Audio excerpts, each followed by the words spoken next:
네, 안녕하세요. 주식은 역시 기리기리새 기리십니다. 안녕하세요, 기리분들. 자, 이번 주는 뭔가 눈치 보기가 계속 이어지는 느낌입니다. 오늘의 공부 깔끔하게 보고 끝내보도록 하겠습니다. 같이 공부하시죠. 렛츠 기릿.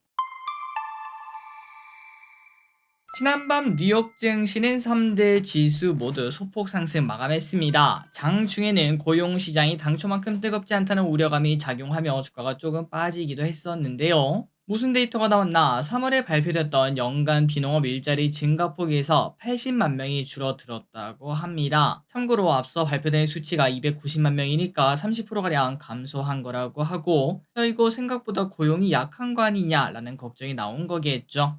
하지만 그럼에도 FOMC 회의록이 발표가 되며 9월 금리 인하에 대한 거의 확정적인 이야기가 나오다 보니 시장은 다시 상승하고 마감이 되었습니다. 자, 결국 오늘 또 증시는 내일 있을 파월 의장의 연설, 그리고 오늘 발표되는 고용지표, 여기에 집중하면서 방향성을 결정할 것으로 보입니다. 그리고 여기서 이거는 참고로 알고 계시면 될 것 같은데요. 여기에 3월 발표되었던 연간 비농업 일자리 증가폭이 결과값이 수정되었다는 걸 확인할 수 있죠. 그래서 앞으로 트럼프는 이 부분을 가지고 봐라, 지금 미국 경제는 완전 박살이다, 이런 식으로 데이터를 조작하며 우리를 우롱했다, 이런 식으로 공격 카드로 쓸 것으로 보인다고 합니다. 트럼프에게는 호재라고 하네요. 다음입니다. 증시가 이제 V자로 올라오고 난 다음에 이제는 오른쪽으로 조금 기어가고 있습니다. 예전에 떨어진 거는 대부분 회복을 했고 이제는 새로운 성장 동력을 찾고 있다는 건데요. 그래도 당분간은 침체와 물가에 대한 우려가 여전히 남아있기 때문에 변동성이 있을 것이다 라는 의견이 많다는 건 아마도 여러분들 알고 계실 거라고 생각합니다.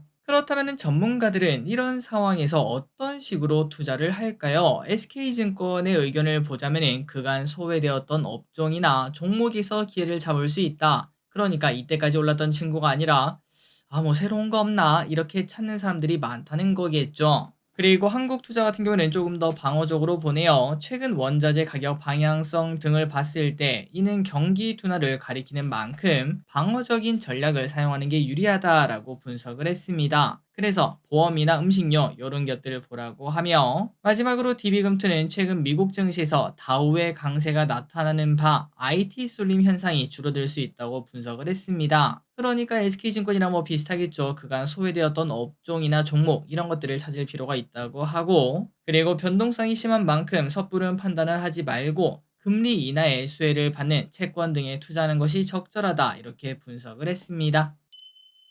다음입니다. 자, 그런데 혹시 그 코로나 걸려본 기분들 계시는가요? 저 기리시 지금 이제 목이 기침은 없어요. 기침은 없고 열도 없고 다른 건 없는데 뭔가 목이 좀 뻐근한 느낌? 좀 그런 느낌이 남아있고 목소리가 살짝 가고 있는 것 같긴 한데, 혹시나 코로나 겪으신 분들 중에서 저랑 비슷한 증상이 있으셨던 분들 알려주시면 감사하겠습니다. 어쨌든 계속 보겠습니다. 자, 13번 연속 금리 동결되었습니다. 기준금리는 0.35로 13번 연속 동결이 되었고, 발언 등을 종합을 해보자면은 물가 지표 둔화 등이 금리나 여건을 충족했으나 수도권의 집값 상승과 가계부채들의 증가세 등으로 인한 부담이 여전하면서 이번에도 동결을 선택했다고 합니다. 한편 일각에서는 이번에는 동결을 했지만 그래도 10월 달에는 인하를 할 것이다, 이러한 얘기가 슬슬 나오고 있어요. 위에 보시다시피 이미 조건은 충족을 했다고 하죠. 다만 미국보다 선제적으로 금리를 낮추긴 좀 그러니까 미국 낮추고 아마 따라 낮출 것이다, 이렇게 본다고 합니다. 그렇다면 또 부동산은 어떻게 될까요? 다음입니다. 자, 환율에 대해서 우리가 좀 신경 쓸 때가 왔습니다. 최근 전망에 따르면 환율이 추가적으로 하락할 것이다 라는 예상이 좀 많은데요. 그 이유를 간단하게 보자면 미국은 금리 인하를 하게 됩니다. 그런데 우리는 금리 인하를 지금 못하고 있는 상황이다 보니 원화 강세라는 게 나타날 수 있다고 하는데요. 자, 만약에 환율이 추가 하락하게 되면 어떻게 될까요? 일단은 정말 간단하게 원화 약세 수혜주가 힘이 빠지게 됩니다. 바로 수출주, 달러를 벌어먹고 사는 회사들이 조금은 약해진다고 말할 수 있겠죠. 조선, 자동차, 화장품, 전력설비, 음식료 등이 불편한 모습을 보일 수도 있겠습니다. 하지만 그 반대로 원재료를 많이 수입하는 업체들은 수혜 기대감을 가져볼 수 있습니다. 정유업계가 그럴 거고요. 철강업계가 그럴 거고요. 또한 여행업계도 괜찮을 것 같습니다. 그 이유는 이제 환율이 떨어지면은 우리나라 돈으로 바꿀 수 있는 달러가 많아진다는 의미 아니겠습니까? 당연히 여행주가 좋아질 수 있겠네요. 또한 항공주도 괜찮을 수 있겠습니다.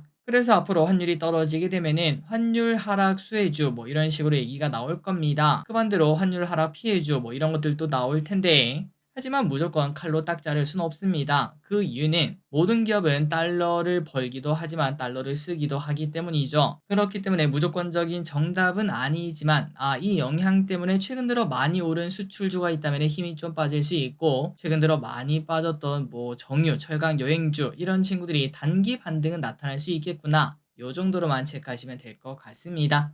그리고 이제 이것도 봐야겠죠. 환율이 추가적으로 하락하게 되면은 미국 주식에 투자하신 분들은 자연히 손실을 볼 수밖에 없습니다. 환차손이 생길 수밖에 없기 때문이죠. 그렇기 때문에 혹시나 미국 주식에 물을 좀 타고 싶다라고 생각을 하신다면은 지금 급하면은 뭐 당연히 지금 타야겠지만 조금 뭐 시간적 여유가 있다. 조금 더 오른쪽으로 기는 걸 기다리고 있다. 뭐 그런 식으로 생각을 하신다면은 환율을 보고 환율이 혹시나 1,300원까지 내려간다면은 그때부터 천천히 진입하는 것도 괜찮을 것 같습니다. 다음입니다. 은행을 보도록 하겠습니다. 상반기 이자로 무려 30조나 벌었다고 하는데요. 이는 반기 기준으로 볼 때 역대 최대 수준이라고 합니다. 그럼에도 단기 순이익은 작년보다 감소했다고 합니다. 아니 길이 야 돈을 이렇게 벌었는데 다 어디다 썼냐 하고 봤더니 1분기에 홍콩 ELS에 따른 충당 부채 적립 때문이라고 하는데요. 그렇기 때문에 2분기만 보자면 역대 최대 실적을 기록했고 만약에 홍콩 ELS 사태가 없었다면 상반기 실적은 사상 최대를 기록할 수 있었을 거라고 합니다. 자, 그래서 이제 은행주 이런 호실적과 더불어 밸류 프로그램 등으로 주가가 정말 많이 올랐죠. 작년 말에 샀다면 벌써 한 7, 80% 정도의 수익률을 거둘 수 있었습니다. 다음입니다. 야, 공모주가 미쳤습니다. 도대체 왜 이러는 걸까요? 기분이 정말 좋네요. 가장 어두울 때가 동트기 직전이었을까요? 지난주까지만 하더라도 공모주 상태가 좋지 않더니 그래도 이렇게 쭉 올라가는 모습을 나타냈습니다. 오늘 상장한 친구는 M83 VFX 관련 기업으로 비교 기업과 달리 흑자인 게 매력적인 기업이죠. 그리고 공모가는 16,000원, 시초가는 26,000원 시작, 한 주당 만원 그냥 딱 주는 걸 확인할 수 있고 동시에 급등해서 4.5만원을 뚫는 모습까지 나타냈네요. 그리고 마지막에는 따따블까지는 못 가고 다시 떨어지는 모습을 나타냈는데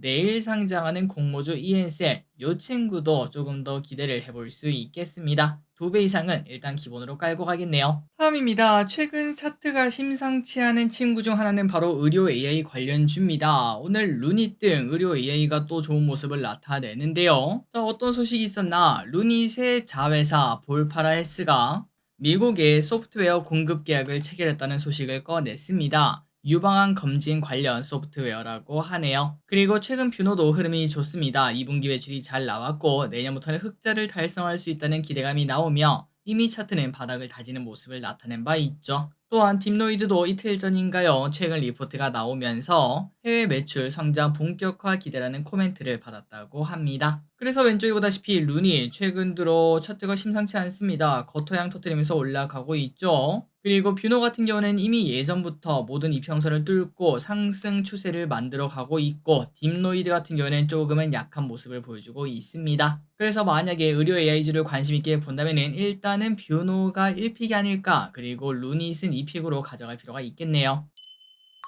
다음입니다. 52주 신고가 기업을 보도록 하겠습니다. 자, 사실 이런 기업은 다루기가 좀 부담스럽습니다. 그러니까 여러분들 그냥 요런 기업도 있군요 하고 넘어가시면 될 것 같고요. 자, 그렇다면 이렇게 말한 이유가 뭔가 시가총액이 낮아서 그렇습니다. 내용을 한번 쭉 보면서 알려드리도록 할게요. 자, 이 기업은 뭐 하는 기업인가? 스마트폰에 사용되는 PPCA를 생산 및 판매하는 기업이라고 하는데요. 몇몇 투자자들 사이에서는 제2의 태성이다라는 평가를 꺼내고 있습니다. 그렇다면 그 이유가 뭔가? 바로 실적 때문인데요. 최근 상반기 영업이익만 100억을 달성을 했습니다. 그러니까 이대로만 흘러가도 올해 영업이익은 한 200억 정도가 될 텐데 그런데 시총이 최근 이렇게 올라도 아직도 750억.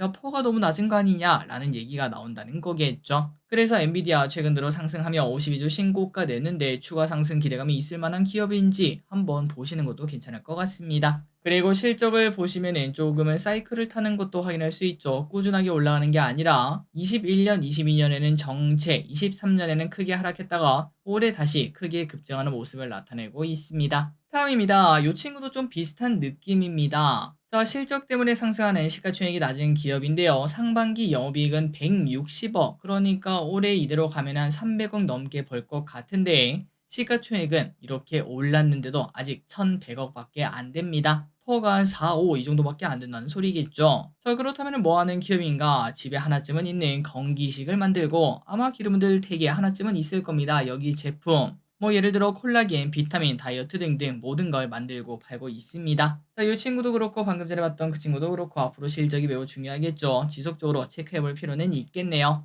그리고 요 기업의 실적을 보면은 최근 들어 역성장을 꽤나 많이 했었네요. 매출액이 크게 줄어들다가 다시 또 안정권을 찾은 모습을 보여주고 있습니다. 다음입니다. 연금 이야기를 해보도록 하겠습니다. 저희 부모님도 가끔 연금을 계산하시면서 미래 계획을 짜고 계시더라고요. 그때마다 저 기릿은 느끼는 건 야, 그렇게 오랫동안 넣었는데 생각보다 작네 라는 생각을 많이 해봤습니다. 그래서 한번 통계를 봤더니 65세 이상 인구에서 수급률은 90%가 된다고 합니다. 그러니까 10명 중 9명은 연금을 조금이라도 받는다는 의미가 되고 평균 수령액은 65만 원이라고 하네요. 자, 이는 당연히 부족합니다. 최저 생계비가 130만 원이죠. 이걸로는 먹고 살기가 힘들고 그리고 중요한 거는 혹시나 이것보다 더 낮은 평균보다 더 낮은 연금을 받는 사람도 있지 않겠습니까? 그런 사람들은 일자리를 은퇴 나이가 한참 지났음에도 불구하고 구할 수밖에 없는 상황인 것 같습니다. 다음입니다. 카카오 게임즈 저평가다 매수하라. 분위기가 조금씩 좋아지고 있는 게임주. 이 와중에 IBK 투자증권은 카카오 게임즈가 너무 저평가라며 매수를 추천했는데요. 그 이유가 뭔가 조단위 잠재력이 있는 라이온하트, 엑셀 게임즈 등 여러 게임 개발사의 가치를 고려하면은 지금 주가는 말이 안 된다고 합니다. 뭐 다른 제조업도 아닌데 PBR 1에서 거래가 되고 있다고 하네요. 그리고 게임은 역시나 신작이라고 말할 수 있겠죠. 내년에 크로노 오디세이, 아케이지2, 프로젝트 Q 등 신작 기대감이 나오고 있기 때문에 지금부터는 충분히 관심을 둘 필요가 있다고 하고 이러한 얘기 때문인지 갓겜 오늘 6% 상승하고 있습니다. 3입니다. 연초 전력기기의 슈퍼사이클 이 단어가 항상 유행했었죠. 우리가 노랭이를 공부할 때 그냥 하루 건너 하루 우리가 전력기기를 다뤄봤었습니다. 그런데 요즘은 조금 쉬어가는 모습을 나타내고 있는데 그런데 전력기기 슈퍼사이클 아직도 끝나지 않았다고 합니다. KB증권은 AI 시장 확대에 따른 데이터 센터 증가 전기차 보급 추이 지속에 따라 인프라 구축의 필요성이 늘어나고 있다며 현재의 확장 속도로만 따지면 2004년 이후 다시 대규모 호황 사이클이 도래한 것 이렇게 분석을 했습니다. 이 수요는 앞으로 10년간 유지가 된다고 하네요. 그리고 특히 미국을 중심으로 변압기의 수요가 빠르게 늘고 있다며 관심 종목으로 HD 현대일렉과 LS 일렉을 꼽았다고 합니다. 자, HD 현대일렉트릭 주봉을 보면은 많이 빠진 것 같은데 여기까지밖에 안 왔네요. 그리고 기가 막히게 계속 버티는 걸 봤을 때 이거 다시 가는 거 아니야 라는 생각을 해볼 수 있고 그리고 LS 일렉트릭과 재룡 전기는 HD 현대일렉보다는 많이 빠지는 모습을 나타냈지만 만약에 HD 현대일렉이 간다면은 이 친구들도 당연히 힘을 낼 수 있겠습니다. 조금 더 지켜볼 필요가 있겠네요. 다음입니다. 최근 들어 S-오일이 정말 주가가 안 좋다는 거 알고 계셨나요? 중동 긴장감이 완화된다는 기대감과 중국의 원유 수요 부진 등으로 유가가 계속 하락하는 모습을 나타내다 보니 정유사들의 주가도 매우 안 좋은 모습을 보여주고 있습니다. 게다가 2분기 실적도 좋지 않았습니다. 2분기와 3분기는 여름 드라이빙 시즌으로 통상 휘발유가 강세를 보여주는데요. 하지만 휘발유 마진 약세를 나타내며 하지만 2분기, 3분기 모두 휘발유 마진 약세를 이어오고 있고 하반기 정제 마진도 추가 상승할 여력이 없다고 합니다. 그러다 보니까 주가 이렇게 박살나고 있죠. 그렇다면 앞으로 주요 이벤트는 뭐가 있는가? 오는 10월 오펙 플러스 회의가 있다고 합니다. 여기서 뭐 감산을 하든 감산을 완화하든 거기에 따라서 주가 방향이 또 정해질 수 있다고 합니다. 다음입니다. 코로나 관련주가 최근 들어 힘이 빠지고 있습니다. 그 이유가 뭔지 한번 보도록 할게요. 자, 코로나가 유행하면서 코로나 입원 환자가 한 달 전보다 6배가 넘게 늘어났다고 합니다. 그래도 그나마 다행인 점은 지난주에 비해 증가폭이 둔화하고 있다고 하고요.